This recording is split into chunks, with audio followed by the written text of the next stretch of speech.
신앙생활하고 있는 우리가 예배의 성공자는 인생의 성공자다. 예배의 승리자는 신앙의 승리자다. 이 귀한 슬로건을 항상 가슴에 품고 주님을 섬기고 살아오고 있습니다. 우리는 사생활을 하면서도 우리의 말 가운데 사소한 생각 가운데도 늘 중요한 게 이 한 네 가정이 여름에 2박 3일 휴가를 가는데, 물론 이제 세미나도 아니고 수련회도 아니고 휴가니까 그냥 마음이 다 풀어져 있는데, 예배는 우리가 드립시다. 우리가 24시간 가운데 반드시 휴가를 지내더라도 예배는 드립시다. 근데 자꾸 투정을 부린 분이 계시더라고요. 매일같이 하루에 몇 번씩 예배인데 휴가 와서 좀 쉬자. 그래도 우리가 예배는 드리고 쉽시다.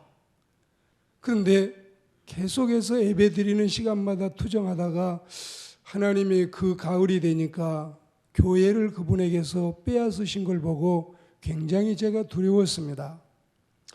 어떤 분은 하나님이 나를 오라고 아무리 해도 나는 안 간다. 나는 지금 할 일이 많아서 못 간다. 요즘에 이런 노래도 유행하고 있지만 하나님이 오라고 해도 나는 안 간다고 하시더니 그분 역시 하나님이 데려가시더라고요. 그래서 우리는 말을 참 조심하고 우리가 늘 은혜로운 삶을 살아야 되는데, 오늘 우리가 이 성경 말씀에 보시면 고향 산천을 떠나서 정해진 처소 없이 천막을 치고 이 요랑 생활로 일관해온 신앙의 거성 아브라함은 가는 곳마다 하나님께 경배드릴 제단을 쌓고 하나님 제일주의, 신앙 제일주의의 살림을 꾸려나갔습니다. 본문의 이 단 혹은 제단이라는 말은 히브리 언어로 이 미즈베카라는 단어인데 죽임의 장소라는 뜻입니다. 다시 말씀을 드리면 제단은 짐승을 죽여서 하나님께 제물로 바치는 곳입니다. 짐승의 피를 흘려서 희생 제물을 바친다는 것은 장차 오실 예수 그리스도의 속죄의 보혈을 예표하고 있습니다. 그러므로 오늘 우리가 제단에서 하는 일은 예수 그리스도의 피를 믿고 예배하여 죄 씻음 받고 축복을 받아 누리는 일이고, 내 자신을 산 제물로 하나님께 드리는 일이고, 장차 오실 예수 그리스도를 대망하는 일입니다. 어려서 14세 중학교 1학년 다니던 어린 소년이 이런 생각을 했습니다. 내가 부모님이 바쳐서 성직을 맡게 된다면 다른 신자들에게 어떤 신앙적인 유익을 준다면 이건 두 번째이고, 우선은 제가 일생을 예배 분위기 속에서 은혜로운 신앙적인 분위기 속에서 살아갈 수 있겠구나. 이게 저는 제일 마음에 들었습니다.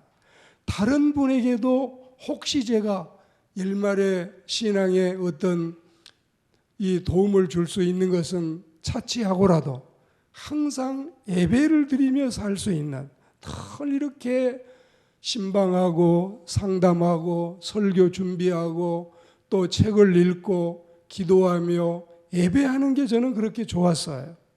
우리는 예배하는 일을 즐거워해야 됩니다. 또 이 하나님 앞에 영광 돌리는 일이 완전히 이게 최고로 내 마음속에 치유가 되고, 요즘 힐링하지만 예배보다 더 은혜로운 힐링이 어디 있겠습니까?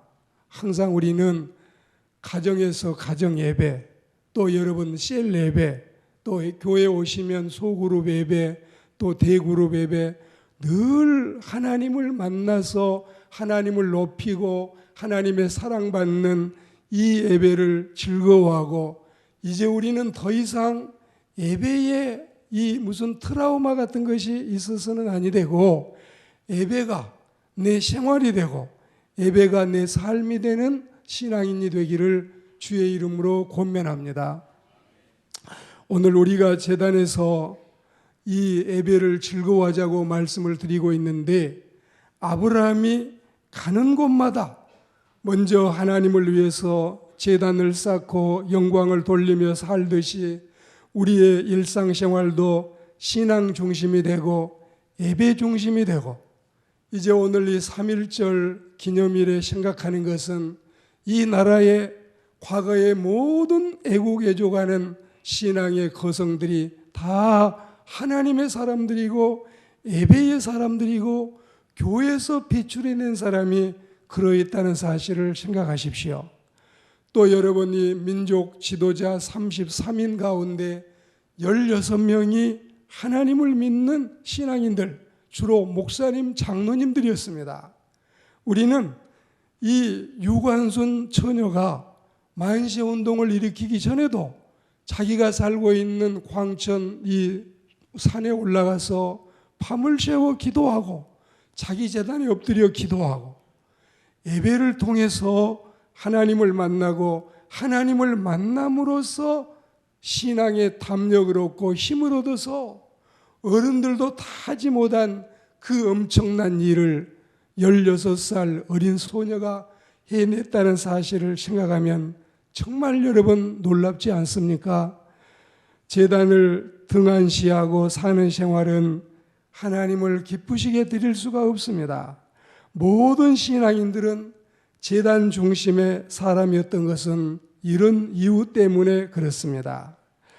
창세기 8장 20절에 보시면 노아가 여호와를 위하여 단을 쌓고, 출애굽기 17장 15절 말씀해 보시면 모세가 단을 쌓고 그 이름을 여호와 니시라 하고, 창세기 26장 25절에 보면 이삭이 그곳에 단을 쌓고, 창세기 35장 7절에 보시면 야곱이 거기서 단을 쌓고 또 하나님 앞에 이 엘베델이라고 부르는 이런 은혜를 우리가 볼 수 있습니다.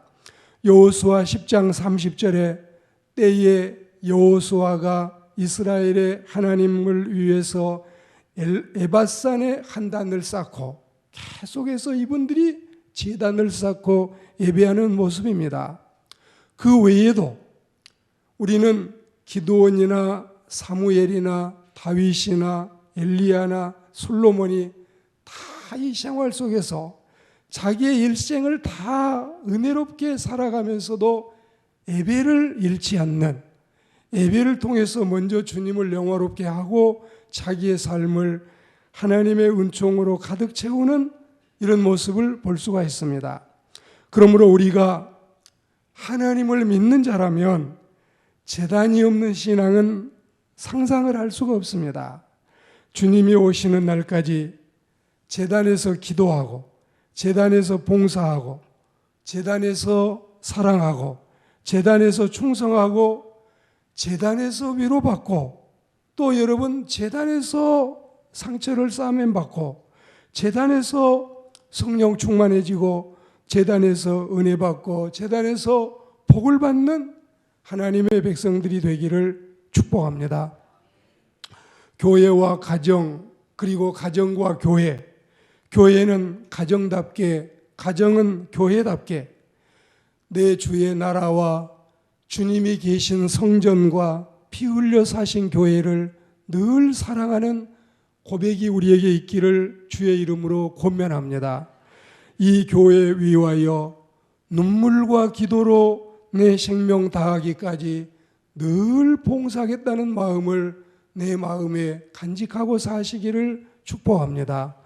성도의 교제, 그리고 교회의 생활, 주님과 맺은 약속을 늘 좋아하시고, 내 주님의 교회는 천국과 같아서 눈동자같이 여기시고 늘 보호하시는 그 주님, 하늘의 영광과 베푸신 축복이 진리와 함께 영원히 시온에 넘치는 하나님의 백성들이 된 것을 기쁘게 생각하고 감사하고 즐겁게 살아가는 하나님의 백성들이 되기를 축복합니다.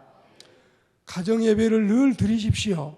그리고 항상 할 수 있으면 길지 않아도 24시간을 살면서 5분을 드리고 15분을 드려도 늘 우리는 하나님을 찾고 주님을 부르는, 여러분이 할 수 있으시면 새벽 시간을 꼭 주님께 드리십시오. 꼭 주님을 섬기고 믿음으로 살아가시기를 축복합니다. 이번에 우리가 이 예수사랑 운동 가서 우리 장로님이나 집사님이나 같이 와서 섬기는 분들이 너무 폼도 멋있고 영화 배우 같고 끝까지 인품 좋게 잘 섬기고 이런 모습을 보면서 저는 인간적으로 이 왜소한 생각이 들어서, 저분이, 저 장로님, 저 집사님이 사역을 하셨으면 목소리도 저보다 더 좋고 저렇게 스타일 멋있고 좋은 분들이 사역하셨으면 얼마나 더 저보다 잘했을까. 제가 너무 저를 낮춘다는 뜻이 아니라 제 마음에 저분들이 이렇게 아름답게 보였어요. 그러면서 제 생각하기를, 이렇게 몸도 이렇게 크지도 않고 170cm로 태어났지만 이제 나이가 6학년이 넘으니까 168.3cm로 줄어들고, 또 이 몸무게가 여러분, 이 고1 때부터 65kg 나가던 게 이번에 다이어트를 해가지고 한 5, 6kg 빠지니까 더 제 자신에 대해서 나는 이제는 더 소년 같다. 그러면서도 예배를 드리면서 일생을 내가 다른 신자들에게 어떤 신앙적인 유익을 끼쳤는지는 잘 크게 두드러지지도 않고 주님 앞에 가서 혼날까 두려움도 있지만, 그래도 저는 이 성직을 맡고 나서 예배를 드리고 살고 하나님을 부르며 사는 게 너무 감사하고, 그래서 제가 이런 고백을 했습니다. 나이가 올해 63살인데 80살로 앞서 나갈래? 안 가겠습니다. 그러면 20살로 뒤로 돌아갈래? 그거 더 안 하겠습니다. 지금까지 헤쳐나온 험산줄령이 얼마인데 다시 20살로 돌아가라니요? 다시 30살로 가라니요? 다시 40살로 가라니요? 그거 안 하겠습니다. 이대로가 좋습니다. 우리는 예배드리며 사는 인생이 된다면 우리의 삶에 마음의 여유가 있고 두려움도 없고 부러울 것도 없고 하나님과 동행하는 이 은혜로운 삶이 일생에 만족하고 감사하고 기쁘고 즐거운 삶이 되기를 축복합니다. 시편 122편 6절과 7절 말씀에 보시면 예루살렘을 위하여 평안을 구하라. 예루살렘을 사랑하는 자는 형통하리로다. 내 성 안에는 평강이 있고 내 궁중에는 형통이 있을지로다. 여러분, 복받치는 눈물을 가지고 주님께로 오고 헤일 수 없는 수많은 근심을 가지고 주님께로 오고 너무너무 짐이 무거워서 쓰러지고 넘어지고 자빠질 것 같은 도저히 감당할 수 없는 이 인생사의 어려운 짐들을 다 그걸 주님께로 가지고 나오시기를 주의 이름으로 권면합니다. 저도 살다 보면 힘들 때가 들어있는데 여러분들은 얼마나 힘드십니까? 얼마나 여러분 삶에 부대끼십니까? 얼마나 짐이 무겁습니까? 얼마나 치유되지 않는 상처는 많습니까? 주님께 이 모든 것을 가져오셔서 주님으로부터 회복받는 놀라운 은총의 역사가 있기를 주의 이름으로 축원합니다. 누가복음 2장 36절 이하에 보시면 아셀 지파 바누엘의 딸 안나라는 선지자가 있어 나이 매우 늙었더라. 그가 출가한 후에 7해 동안 남편과 함께 살다가 과부된 지 84년이라.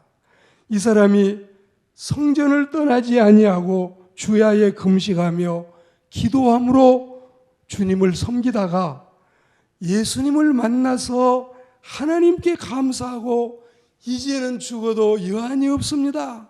구주를 만나는 이 은총을 허락하시니 너무너무 감사합니다. 사무엘상 1장 9절에 보시면 한나가 실로 여호와의 집에서 간절히 기도하더니 그 놀라운 사실을 우리도 본받아서 우리는 늘 기도에 좀 이 이력이 생기고 기도에 좀 옹골찬 이 기도에 여러분이 능력을 힘입어서 예배만 마치면 이제 나는 눈도장은 찍었다, 빨랑 나가자, 이런 삶이 아니라 좀 제단에 엎드려서 간절히 기도할 수 있는, 진액을 짤 수 있는 여러분 기도의 이력이 우리 가운데 있어지기를 축복합니다. 우리가 오늘 이 예배 중심의 삶, 제단 중심의 삶, 이거는 누가 억지로 또 먹여도 들어가는 것도 아니고 억지를 부려도 되는 것도 아니고 내 마음속에 주여 감사합니다. 우리 주님을 만날 수 있는 이 은혜로운 예배의 시간, 주여 감사합니다. 작은 공간이지만 우리에게 이렇게 주님을 섬길 수 있는 주님의 아름다운 성전을 허락하심을 너무너무 감사합니다. 하나님께 영광 돌리는 우리 모두가 되기를 축복합니다. 말씀을 맺겠습니다. 제단 중심의 신앙은 예배 중심의 신앙입니다. 제단 중심의 신앙은 성전 중심의 신앙입니다. 제단 중심의 신앙은 기도 중심의 신앙이고 회개 중심의 신앙이고 감사 중심의 신앙입니다. 우리의 신앙이 이와 같기를 예수 그리스도의 이름으로 축복합니다.